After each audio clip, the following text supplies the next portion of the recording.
Tapi gara-gara sebuah mimpi? Nah, ini beneran kejadian di Madiun, Jawa Timur. Kita bakal bahas kisah Candi Wonorejo yang super unik dan penuh teka-teki. Oke, jadi awal mula penemuan ini tuh beda banget. Bukan dimulai dari para ahli dengan peta kuno atau skop canggih, tapi dari bisikan di alam mimpi. Yuk kita telusuri bareng-bareng gimana sebuah penglihatan misterius ini bisa jadi awal dari segalanya. Nah, ini dia intinya. Pada tahun 1989, seorang warga lokal bernama Soekarto didatangi sosok kakek-kakek dalam mimpinya. Permintaannya simpel tapi aneh, dia cuma minta rumahnya didirikan. Pesan singkat inilah yang ternyata jadi pemicu penemuan yang luar biasa. Gimana kedengarannya kayak cerita film ya? Emang sih, awalnya mungkin terdengar supranatural banget. Tapi percaya nggak percaya, mimpi ini beneran jadi kenyataan. Yuk kita lihat fakta-fakta yang terungkap di lapangan. Jadi cuma modal yakin sama mimpinya, Pak Soekarto langsung mulai menggali sendirian. Dan luar biasanya, di kedalaman 1,5 meter, dia menemukan yoni besar ini. Tapi butuh waktu 7 tahun, sampai akhirnya pemerintah melakukan penggalian resmi dan mengkonfirmasi apa yang dia yakini selama ini. Oke, setelah candinya berhasil diangkat dari dalam tanah, giliran para ahli nih yang turun tangan. Mereka mulai membaca batu-batu candi ini kayak detektif yang nyari petunjuk soal masa lalunya. Jadi apa aja sih yang mereka temukan? Temuan utamanya, ini dia, lingga yoni. Benda ini langsung menarik perhatian. Kenapa? Karena ukurannya itu loh, jauh lebih besar dan lebih utuh dibanding yang biasa ditemuin di candi-candi Jawa Timur lainnya. Ini petunjuk pertama kalau candi ini punya cerita yang spesial. Dan yang bikin lebih keren lagi, ini bukan sembarang batu. Ini adalah lingga sejati, sebuah objek suci yang sangat spesifik. Setiap bagiannya, mulai dari dasar, tengah, sampai atas, punya makna filosofis yang dalam, mewakili aspek-aspek dari Dewa Shiva. Nah, kalau lingganya tadi kan rumit banget ya, penuh makna.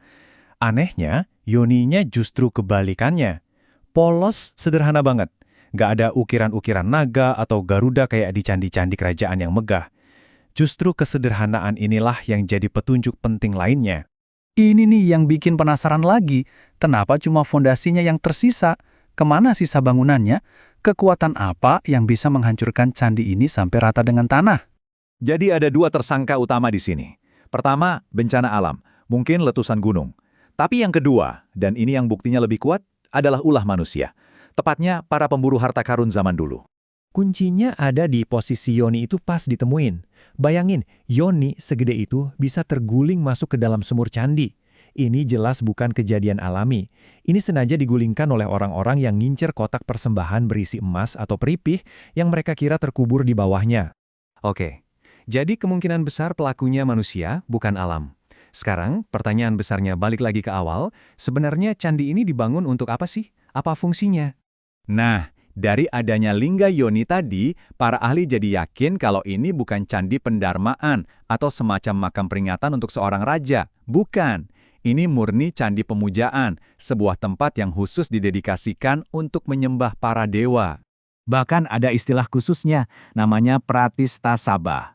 Coba bayangin, ini semacam altar di ruang terbuka. Jadi bukan bangunan candi yang masif dan tertutup, tapi lebih kayak paviliun ibadah yang simpel, menyatu dengan alam. Cocok banget kan sama artefaknya yang sederhana?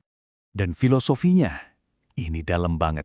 Jadi, lingga yoni itu bukan patung dewa yang harus disembah. Bukan. Itu cuma tanda atau simbol. Alat bantu buat kita fokus dan ingat sama kekuatan ilahi yang lebih besar. Sang Hyang Paramasiwa yang nggak bisa digambarkan oleh panca indera kita. Tapi, ceritanya nggak berhenti di zaman kuno.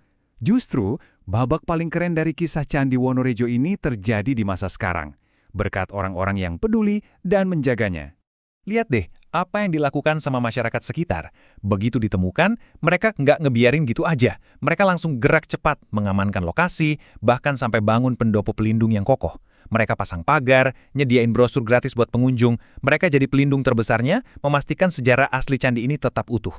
Ini yang bikin kita mikir kan? Dulu, para penjara sibuk nyari emas, nyari harta benda, tapi mungkin mereka nggak sadar mereka melewatkan harta yang jauh lebih berharga. Gimana kalau harta karun terbesar dari Candi Wonorejo ini sebenarnya bukan emas, tapi rasa hormat dan kepedulian komunitasnya terhadap sejarah mereka sendiri?